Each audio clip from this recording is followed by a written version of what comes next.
From Tidal Health Group, this is Health Impressions, where we break down healthcare marketing strategies for consumer brands with industry experts. I'm your host, Bryan Cush.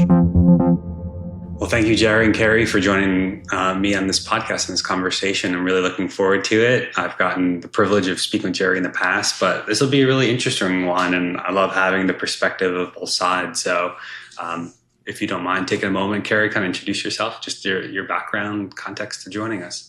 Yeah. So I'm with Complete Health, a senior primary care, value-based care company.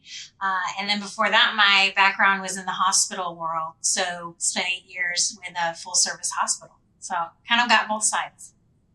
Yeah, you sound so you've been through the gamut. So yeah. And Jerry, I know you've been on the conversations before, but just kind of give us a brief overview of your background. So my name's Jerry Hobbs, and I'm from Prairie Dog. I'm president and co-founder of the Healthcare Marketing Group. We've been around for 30 years. This July will be exactly 30 years.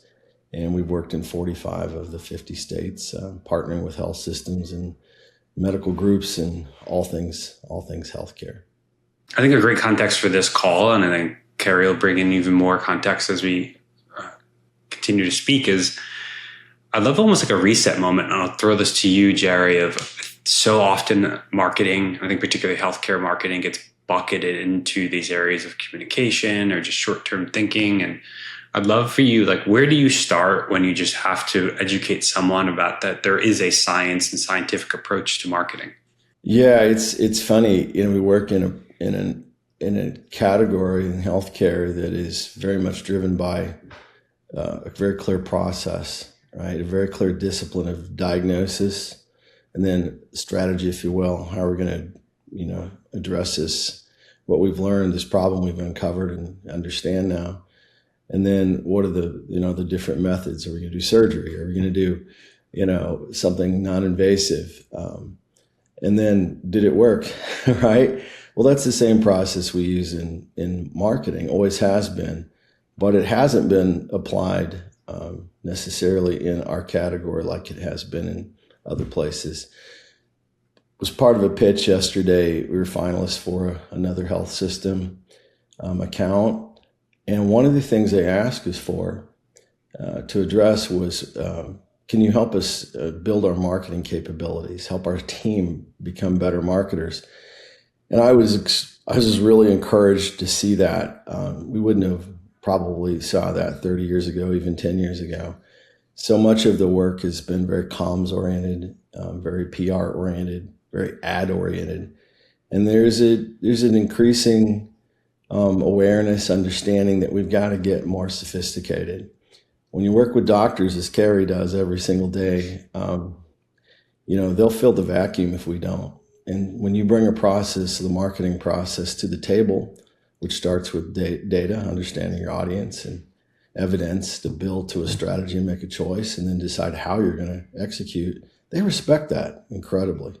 So I think we're at a good point. We're improving, and I think just the request in that RFP to have us address that as one of their goals was a good sign. Carrie, what does that trigger in you, having the experience on kind of both sides of the coin, on the hospital side and private practice side? Did you find yourself having to really show up differently in those settings, or is it really a similar problem trying to tackle the kind of education science gap of the perception of marketing?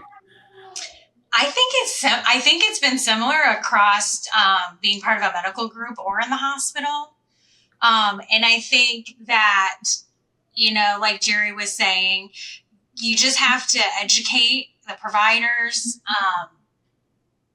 the stakeholders, and tell them everything that you're doing and the why and the data. That's all they want to know. They want to know that there's science behind it, that there's a reason why you're doing it. And a lot of times, because those individuals aren't our target demographic most of the time, they're not seeing what you're doing. And so you have to tell them because they're not seeing it as a consumer most of the time. And there can be some difficult providers or physicians to please, but I think, they're human just like us, and they want, if you can show them, they like data. You show them data and the proof and the thought and the effort and the strategy and why, you can usually get them bought in. And then they'll be advocating for what you're doing to other people. So you got to start with them. You got to start with the executives, stakeholders, whoever that is. But providers are really important. Yeah. There's been oftentimes when we're talking to clients, to marketing teams and different healthcare organizations, one of the things that they really are frustrated by is this tendency to be seen as order takers. It's a pretty common phrase that you hear from healthcare marketing teams. And, we've made that a kind of a mission from the beginning to help them not be order takers, but to be marketers, to be consultants, and within their organizations to be experts in a very important discipline that still is gaining trust and respect. And as Carrie said, the process, if you follow the process, doctors will, they'll begin to respect that. I remember years ago we were helping a health system. It was a specialty of a children's health system. We were helping them introduce a new way of working with their departments, their divisions, using this approach, more evidence approach. We brought data to the table, and we were showing this pediatric cardiologist where their volume was coming from, what the source of it was, the origin, not only demographically, but from referring physicians, and where it was not coming from. And we began to talk about their issues and their problems, not what they needed us to do. Not that they needed a billboard or a brochure or whatever, but their problems. And I was really, they were very pleased. I remember the meeting, usually they're ready to go, they say their piece and they're out of there. In this case, they stayed afterwards and they said, "Can I see more of that data?" And we sat and they had questions about it. And we dug into it. And they were excited about it, and they asked for, can you look at it this way? Can you take this cut at it? Well, certainly we can. So we had them engaged, to Carrie's point, by showing them information that they could use with us to make good decisions about what the action should be. We don't just jump to an ad. We don't just jump to a billboard.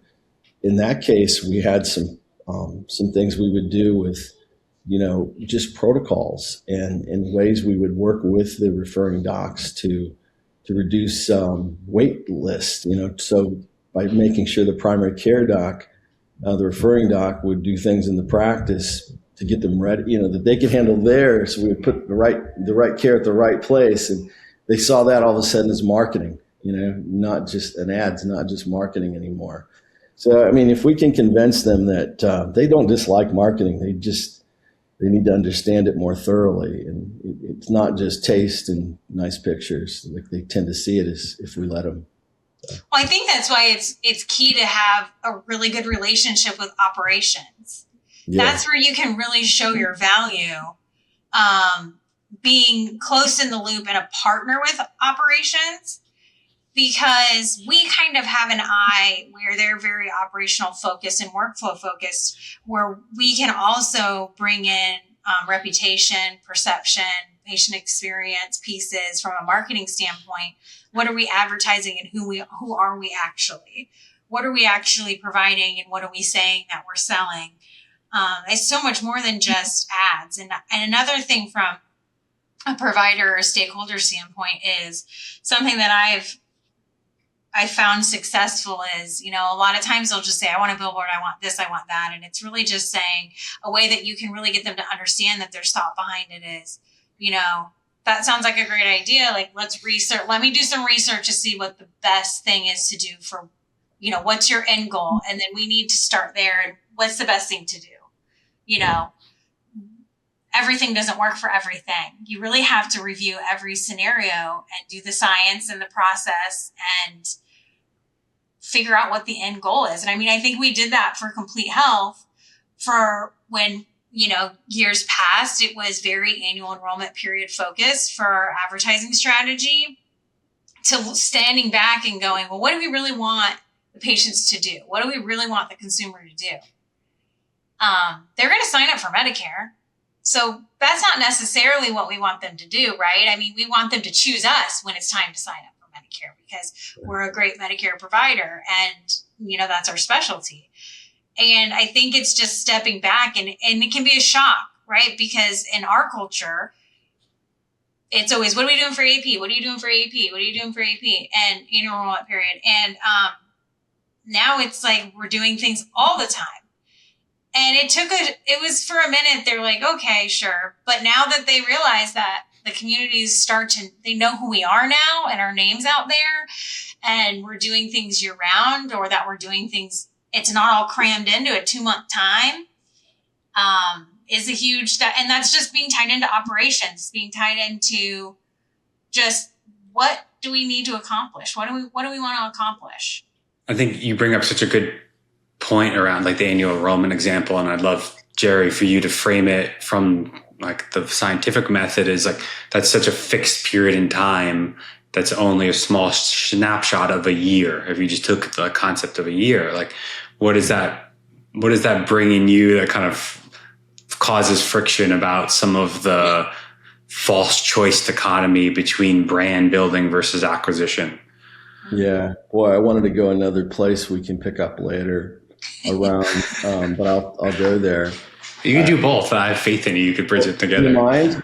I have a story that the first part of Carrie's comment triggered in terms of it's not always an ad and how we gain respect. And I told this story yesterday and it's fresh on my mind. It's been one that I've been really pleased with for a long time. I won't tell you who, but one of our clients in a major metropolitan area called one day and they said, hey, we have an nationally known cancer program is building a center in our backyard, and we're terrified, honestly, is the word as I think they used. What do? We need a campaign to kind of head this off. We need a consumer campaign. I remember the account director estimated the placement and the production of that campaign to be, I'm pretty bad with, I can see it in my head, $1.037 million. And she came to me and she thought I'd be really pleased, like, oh, that's new business that we didn't expect. And I said, well, sure, that's what we need to do, because this is the way. Wait, why are we doing that? Is always the way I am, and the way we try to always be as a group. And I said, can we stop and kind of look into the problem and understand it better? So we did. What we found was really bad patient experience issues. We had contracts with subspecialists that were cherry picking business away from us. We had a medical director that was not respected by the referral community, and some clinical pathway issues. And we also then had a major, we found that the majority of their business for this particular, for this cancer service line was generated by their own physician network, right? But not nearly enough. I think it was less than half of what the potential was being realized. So there's a lot of leakage. So we go back and we say, it's not a consumer campaign because you're not a blip on the cancer market like this place is. We need to not fight the war outside. We need to fight the war inside. And we focused ourselves on fixing all those clinical problems, the product problems, and the contractual problems. And most importantly, set ourselves out to earn all the referrals of that major, employed physician practice group that we were losing. The net effect was a year later, we had an incremental increase in volume of 679 cases. The CEO, I'll never forget it, says, so that's what marketing really is. I go, yeah. Yeah, it's like you don't take the order. It's like you're not order taking, you're strategizing a solution to a problem. Yeah. So, and I think when that group you were talking about in the beginning said, how can you make our team better marketers? Yeah. I think that's the skill you have to flip, is you don't always have to do what they ask. They don't know what to ask. They don't know what the possibilities are. They don't know what they need. Okay. You know what you need. So you're really asking, you're not taking an order for a flyer. You're taking an order for a need, and What's then the problem? you need to solve their problem and let them know why your recommendation, why you do it. And then that's the science behind it, right? Then you're telling them this is why, this is what we're going to do. I think that's Don't drop off brochures at the local pediatrician's office. Engage them in a discussion about what are their biggest issues, and so turns out, often turns out that it's something that's mutual, and you need to reduce a wait list, or you need to provide protocols that'll help them manage care better. I got a call another time. I might have shared this with you, Carrie and Bryan, but it comes to mind. Got a call and said, our MyChart registrations are stalled out at 30%, and we don't understand. We need a campaign to improve that number. Okay, but can we stop and look into it a little bit? I said, okay, are we sure that's the right solution? Long story short, we found out that registration was failing. When they tried to register online, it didn't work, and they would try and they would give up. There was no support to remedy that. And so any money we would have spent on a campaign to generate more top of the funnel action would have just been thrown in a hole, so to speak, because they would have been frustrated and abandoned the registration process. So the marketing objective begins to be fix the registration process, not generate more demand, because they already had the demand. They were just, the ads were killing them essentially. So that's the stuff that I think is so important for us to continue to talk about, and because it's real value. And when you work with a service line director or physician and they see that come out of the marketing process, all of a sudden we're at the table with a whole different role. We get involved in product development. We get involved in fixing problems that are, keeping us from wasting ad money. It's not always an ad. Yeah, I mean, sometimes it's like, we don't need an ad, but what do you need, back to that, make it look pretty. Yeah. Do something pretty for me. To maybe it's not an advertisement or whatever, but is it a resource that your department needs that I can help coordinate or help you refine a process or intake information? I don't know. Flow on the website or something, or a form or whatever. I think you have to have strategy, not just doing tasks. And I love this. There's a new book. I like to read books. Bryan and I share books back and forth a lot. And I'm reading now, I'm about 4 chapters into a book called Algorithm. And it is written by, I think, James McNeil, who was the CEO of Tesla. And this story, to me, is what I want to be more like as a marketing consultant, as a marketer within a health system, within a medical group. There's a problem with the efficiency of, they just weren't fast enough and efficient enough with the assembly line in terms of the Teslas. And you might have heard this story, but the guy went home and he thought about it. He comes back to I hope I'm getting it right. He comes back to the boardroom later that week, and he has a matchbox car. He tosses it onto the boardroom table, and he says, "Take a look at this." He says, "It's just 2 pieces." And he said, "The chassis is 1 piece." He says, "In the auto industry, we weld them together from multiple pieces. We think that's best. But can we use 1? And if we did 1, wouldn't it be much more efficient?" So by asking good questions like that, by thinking a little bit outside of our norm, which we can bring to the table as marketers, because we do that. I mean, I think we listen to the audience. We get ideas from them. We get ideas from just being very humble and not knowing what we don't know. But just bringing that to the table, they completely got ahead of the whole industry in a new innovation. And I think those kind of things can come from us. I think they can come from marketing, and I think that's kind of. And you just have to not be afraid to throw it out there, and maybe it sticks, maybe it doesn't. And I had a president a couple jobs ago, and a lesson he taught me that I've just really lived by is, just because it's the way you've always done it doesn't mean, you have to do it. Or another one was there's more than one way to skin a cat, whatever. One of those things is like, why do we do this? And not in when, if somebody comes in and is like, I need this marketing or whatever, well, I'm, in a professional PC way, like, well, why do we do it this way?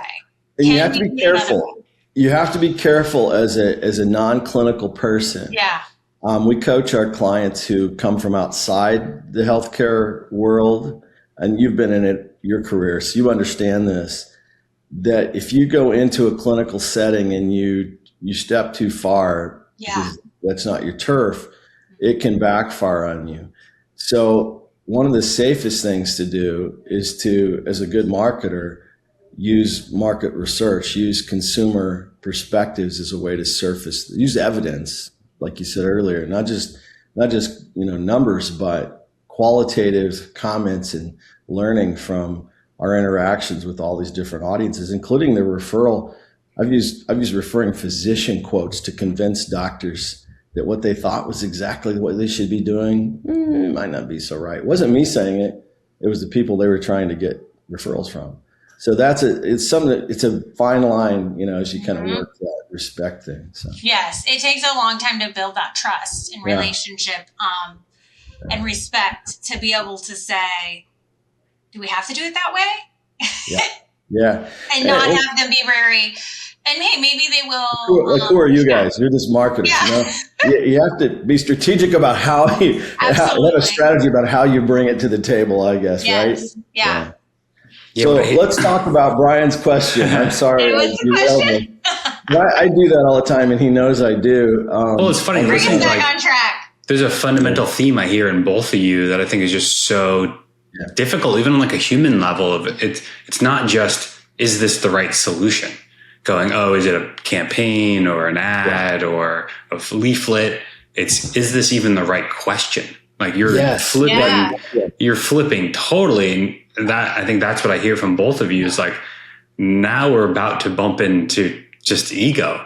And how do we approach that to go, okay, like you started to allude to it a little bit, Jerry. I'm curious if we can press further of this. Okay, is it some mix of qualitative or quantitative of just like, how do you approach going, are we even asking the right question? I guess, I believe in that. The wait, why mindset, the we don't know what we don't know mindset. The number one rule of marketing, as you've heard me say and even write about, not my idea, just it's what you get taught when you take a good marketing program, is that we don't know anything. You have to start with market humility. And if we bring that to the table and we go, I think if we bring audience insight, whatever that audience may be, to the table, that's going to arm us with, I used to say, I don't know who said it, but information is power. I remember when I was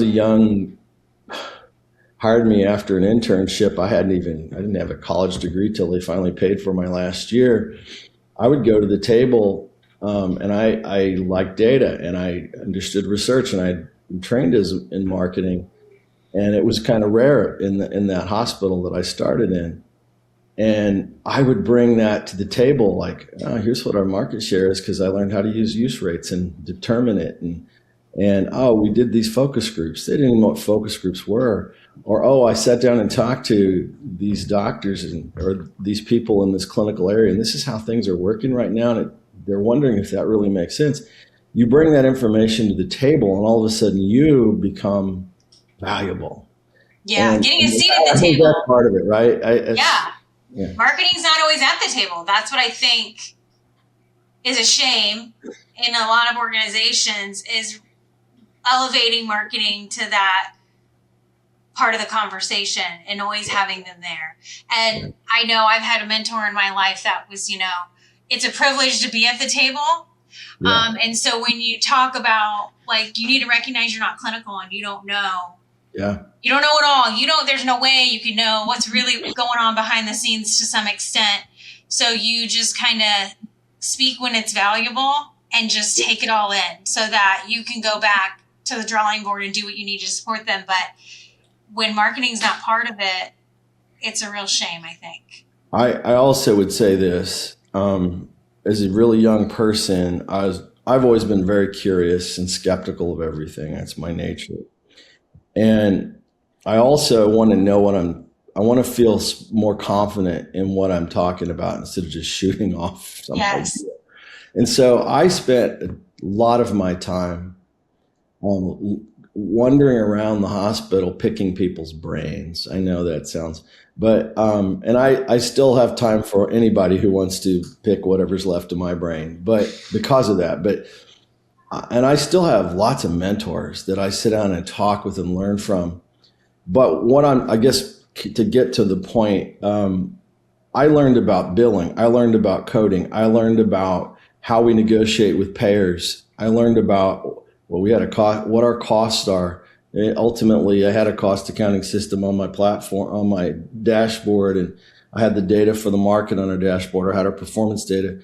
I mean, I knew the data I learned the data that informed how the business works. And I sat down with the CFO, and if you ask someone for help to learn, they'll help you. Doctors, I would go to the lounge and hang out and learn from doctors. Doctor's Lounge is a great place. I was at it used to be even better, right? Because now we have hospitalists, but in the old days, It was a wonderful place. When I was doing a pro forma to decide if we wanted to acquire something or a new piece of equipment or something, I wouldn't just do the numbers. I would go out and talk to the physicians who would use it and people who referred to the people who would use it and see what the climate was, right? And I was at 3 years ago, was at an early bird thing, a discussion at one of our national healthcare marketing conferences. And they asked me to come and just be someone to help with it. And we had heard a presentation, a keynote by, I forget his first name. I should know it because I've never heard him all my life, but Kaufman. He's a wonderful consultant, knows the business. I learned everything he said. He was presenting basically healthcare 101. And boy, I'd heard it. I learned it at a young age. I'd been embedded in Ernst & Young and heard it from those people and just over the years. And this one young person said, "Why are we listening to this guy tell us about our business? We don't need to know that. We're marketing people. We're communicators." And it's just like, that's a problem. If you don't understand the business, you shouldn't be at the table. Mm-hmm. And I think as a marketer, you better know your business and you better know your audience. And those two are almost prerequisites. They are prerequisites to be at the table. So I encourage everybody, get out of your office. I know they're not always these days, they're not always in a hospital. There's a big health system. Get out, walk around, make friends, learn, develop relationships, get a handle on your business, because that builds credibility in and of itself. Little humility, right? It goes a long ways. And when you ask these people to teach you something, Chris Matthews' book on politics years ago, I read a long time ago. One of the things that stuck with me, when you ask someone for a favor, they are your ally almost for life because they've invested in you. And that's a good thing too, right? There's so political in these big health systems. So all those kind of things are smart. I know I'm rambling, but maybe there's some value in some of that. Well, and I also think, how you said, get out and learn. I think it's really important that you explore things, figure things out on your own as well, right? Like, what dashboards are available to you? What can you get your hands on where you can keep a hold of the pulse, and only having to ask where you get information once? Oh, if you already send a report on that, can I just get copied on it? Like, I don't want to, I'm not going to, but just loop me in so I can get it on my own. Like when I was in the hospital, I was getting the census every day, twice a day. I was like, I want to know how, I got to the point where it's like, how many beds do we have? How many surgeries are on the board today? And thinking that marketing should be embedded in that, some people may disagree, but, when every trauma patient that's, what's going on, they're coming in, whatever it is, how full is the ER, what's the wait time. I mean, that all it makes you more immersed in the operations so that you can only serve them better. People say, oh, well, we've been trending an extended wait time lately. Should we turn down the ER advertising for a minute? Now it's really short, so should we turn it back on? Or things that people don't, then you can start doing it without being asked to do it, because it's, oh, hey, we've turned this up because we've noticed the volume is down or whatever. That's going to gain you respect too. I wrote a blog recently. It's not been posted yet. It's one of the 3 new ones I've drafted. One of them is about AI, and it's about how we leverage it. But this one, it just, this topic is what caused it. And it's, now that you have a seat at the table, this is not the title, but it's don't screw it up is the idea. Because we get seats at the table sometimes just because that's kind of maybe more accepted today. But you better use it right. You better be a part of the business. You ought to be a part of growing the business, actively involved in the business, totally integrating marketing into a key factor in that whole play. Not just, communicating what the strategic plan and the internal, all that, but you're there to help grow that place. And you got to add value. You have to contribute value. Mm-hmm. And we once we get the seat, man, we better use it well. And the more value you add and the more you tell people what you're doing, yes. the more they're going to be willing to invest in marketing. You have a job to educate. It's a big line item that doesn't have a very clear ROI measurement most of the time. So if you're not telling the stakeholders what we're doing and the success, and that you're doing it with purpose to align with the strategic goals of the company, it's a pretty easy decision in tough times to cut the line item. And so you have to build it up that it is important, and not just for consumer marketing. It's so much more than that. It's supporting your operations. It's, I just think you've got to be tuned in and earn that level of respect and engagement, and tell them often what you're doing and how it's performing, good, bad, ugly. And if it's bad, we're pivoting, and it's being paid attention to, it's being monitored. We take that investment seriously and we're spending it wisely. Know there's thought behind it, because the marketing budget is the first to go. Yeah, we in that pitch yesterday, one of the other goals was show us how you maximize our marketing investment and how it relates to, growth of the organization. And they specifically asked that about brand, not just about performance efforts. And we showed them both, but they had case studies where I had this one where it was a really great brand solution, we thought, and it translated immediately in terms of preference and some of those numbers, right? And then the lag is, does it translate in terms of volume? And it did. We saw every year for 5 straight years, we saw an increase in market share. And we've been invited a few times back to the board meetings to celebrate those kind of things. And that's when you all of a sudden go, okay, maybe we're getting a little traction here. Let's talk about this brand thing, Bryan. You did it a while ago, and it is a big deal for me, and I think it's been a really big deal for us, Carrie, at Complete Health, right? Yeah. I'll tee it up and we'll see where we go, if that's okay. Yeah, I think it's a perfect transition. We've kind of spent the front half going like, are we even asking the right question? Like there's a level of research, there's a level of diagnosis, but now we need to prove that thesis. And I think that's kind of the arc now as you start to look at that example of you spent the time increasing brand preference with the intention to increase market share, with the intention to increase patient volume or surgical volume. So how do you start to now look at that framing to prove the proper research?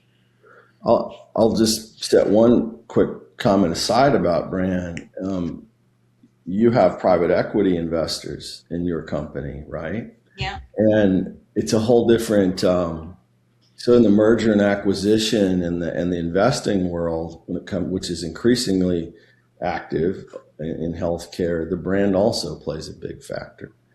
In the short term, it's kind of a fun little juggling act because you want to see immediate returns, and we'll talk about that. But in the long term, most of the time in merger acquisition, the brand has value. The more you can build the mental availability of your brand and the equity in your brand in terms of being a known entity with understood value, it has balance sheet value. So I think that's an important thing for us to never forget. Yeah. There are people who have attempted to do that valuation in healthcare, and there are people outside of our category who do it all the time, put a real number on the asset value of the brand itself. It's something they ask for. If someone's looking to purchase or when a company's up for sale, and I've had experiences in the past here that they ask for the marketing. I mean, they want to see how professional, how consistent your brand is, what you're doing. I mean, it has a value. And if you can show a robust plan that you're, firing on all cylinders, it increases the value of your company. Yeah, and there are brand valuation models that are out there that I know the University of Kentucky, there's a guy, I can't remember his name. I think it's Gobleski. I don't know if he's still there, but he was really into that a few years back and did some really interesting work in brand valuation. But the more relevant, the more everyday thing is this. Over the years, digital marketing is a really great thing, right? But it just like any shiny object, something new, it can cause us to do not so smart things.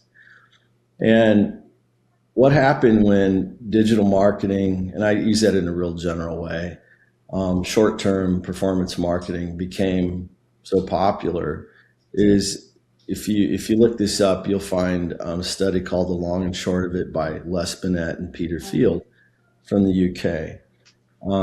They used the IPA database to study the effectiveness of campaigns over a period of time. And what they found is that advertising effectiveness, campaign effectiveness was declining for several years.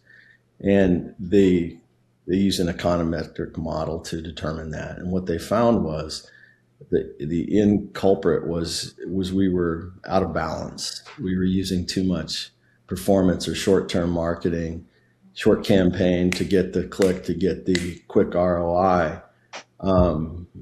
we thought, and at the expense of longer-term brand building marketing, which takes time, harder to measure, all those kind of things. And so ultimately, they pointed that out. We still have an issue with that. I think it's begun to change. But what brand building took a hit, and it became less and less of most companies' marketing. Until I have one of the case studies that's really pretty cool. And you see a lot of Fortune 500 companies have taken this into account and have flipped. But one of the first to do it was Adidas. Adidas, I can't recall why, but they lost access to their paid search and some of their digital work for a while. And what they found, they were spending, I'll just kind of ballpark it. It was like a 70-30 spend on performance versus brand build. I think it was 67 to 33 or something. I can't do math this morning. But that sort of thing. What they found was when it turned off, they didn't lose volume. They didn't lose hits on their website. It didn't take a hit like they thought. They were panicking. And so they did their own modeling in the spirit of Bennett and Field, and they found that the 30% roughly, I think it was even less than that, of their marketing spend was actually driving the majority of their growth and not the performance marketing. So they flipped the equation, the spend on their budget. And they've done that ever since. They talked about it nationally. You can find Simon Peel, Adidas talking about that. Same things have since happened to places like Airbnb and even Procter & Gamble and Unilever. A lot of people have taken that approach. Amazon, which is kind of an anomaly. But the point of it is they're both good. And it just got out of balance. You need them both. And, the idea, there's a I think it's Roger Dawes came up with this. He's part of the Ehrenberg Institute, this rule of thumb called the 95-5 rule. And I spoke about this a couple of years ago at, I believe, either Shishmet or the Forum with one of our hospital presidents, system presidents, who's become a marketing convert. And Bill Robertson, I'll give a shout out to Bill. I love Bill at Multicare. And essentially what that rule is 95% of the time, people aren't in the market to buy what you're selling. 5% of the time they are. And so the concept that comes through with this is you need to maintain mental availability, which is brand building. Make sure people know who you are. So when they get into buying, in the place where they're buying something, they think of you, not just generally, and you're not just lost in the whole scheme of things. And so a brand is making yourself, having mental availability, being easy to know and easy to understand, and it's being and then having physical availability. You could say virtual these days, and that is being easy to buy. So brand building is the mental availability, and physical availability is the performance marketing. All the digital things that are more targeted and more capturing you when you are in the market to buy.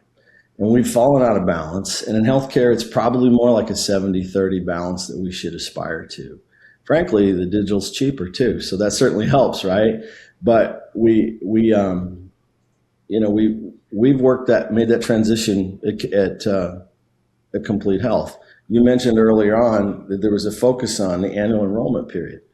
Well, if people don't know who Complete Health is after they've signed up for Medicare Advantage or Medicare, how are they going to pick Complete Health as their practice? You get it? Right? So we need to build the brand so it elevates your activity during annual enrollment period. So if we're building mental availability as people age in all year long, we're going to have better success when they see or encounter our digital, our paid search, all those things, our direct mail, the things that are giving them an opportunity to pick us. And that's kind of the concept. I know I went on a bit, but I mean, what do you see? How do you see that now with the AI world and, needing to tie into that? I think Bryan probably is the best person to ask that. My quick answer is we need to build authority everywhere. I would equate authority with the idea, Bryan, those are terms Bryan's used and I love them, with mental availability. We have all kinds of offline, authority. We just need to make it available in, when the consumer is trying to access it increasingly through AI and through online activities. So the answer is a multimedia mix brand that is complemented by a performance marketing to capture you when you're actually buying. It's like growing the tree, and then the performance marketing picks the fruit. It's like the harvest. I don't know if that I'm an old farmer, but that's kind of the way you might see it. Well, at the root of it, I think, is a very robust website that's there to feel it all. I think it's just an extension of the concepts that Jerry's been talking about. We're just now talking in a digital landscape. And I can tease a little, and I feel like we're probably going to be at a stopping point to go, this is going to have to be a whole nother conversation. But I can at least bring some context to that question. I think that bridges the brand versus performances. And I have to call out our senior developer. There's a research that just came out of Stanford. There was a Stanford AI index that we've been looking internally that almost 93% of symptom searches now trigger an AI, like an AI overview. Yeah. And really the way you look at that is that's a brand opportunity now, because they're citing where they're pulling that information from. Yeah. And the users don't trust the algorithm, they trust who's cited. Yes. And they make that very clear in pulling your logos, pulling the visual imagery that now associates that person to a brand. And that's like AI is just really democratizing that, because an AI overview is still within the parameter of a Google search. But now if you think about the parameter within ChatGPT or Anthropic, people are using that really as a search engine. So that's a whole nother playing field is your brand even being cited in these non-branded queries? And I think it's just an extension of this conversation that way too deep to address in a few minutes, but it's just another opportunity to go in that moment of symptom search. I'm not ready to purchase care, but I'm creating mental availability associating the brands that got cited by AI. Yeah. So you're going to lose the battle, and 3 months later, when that person that said, I'm experiencing slight knee pain, is now going orthopedist near me, they've already got associations to brands because they've been researching symptoms. Yeah. You have to be present, you have to be known, and you have to be understood, right? You have to have those associations that give you that authority. I mean, it's so funny that just the present part got lost a lot. In that time where we just kind of said, it's too expensive to do brand building. We're gonna do this, some of these things that are much quicker, much cheaper. And I have a neighbor who's a former bank president. We were having this conversation one night about all that, right? I don't know. He seemed to enjoy it. And he said, it makes me think. We used to have branches everywhere, all over the and they were bigger. Now we still have them. People are all online with their banking, but we still do it. He said, it occurs to me that these young execs realize that when you drive around, you need to see our logo on these tiny little boxes that are now our brand. And they hardly have much activity unless maybe more senior people with habits like that. Oh, so it's part of their marketing strategy. He sees them as billboards, essentially, as building mental availability. They may not, and then the online is if you will, the easy to buy in many cases. But I drive by and I see US Bank or whatever, and I don't go in the bank, rarely. That's good. Isn't that funny?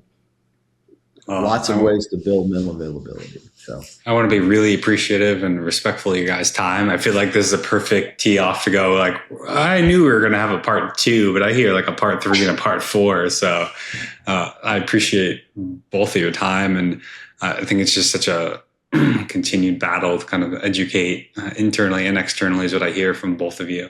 Yeah. Well, I just saw a text flash across my screen here, and there's some news about this RFP, so wish me luck. Great. Good luck. Well, that's a perfect closing off point. I appreciate both of your time, and look forward to part 2. Thanks for listening to Health Impressions. Subscribe on your favorite podcast platform so you never miss an episode. Leave a review to help us improve, and connect with us on social media. Keep exploring, learning, and pushing boundaries. Tune in again soon.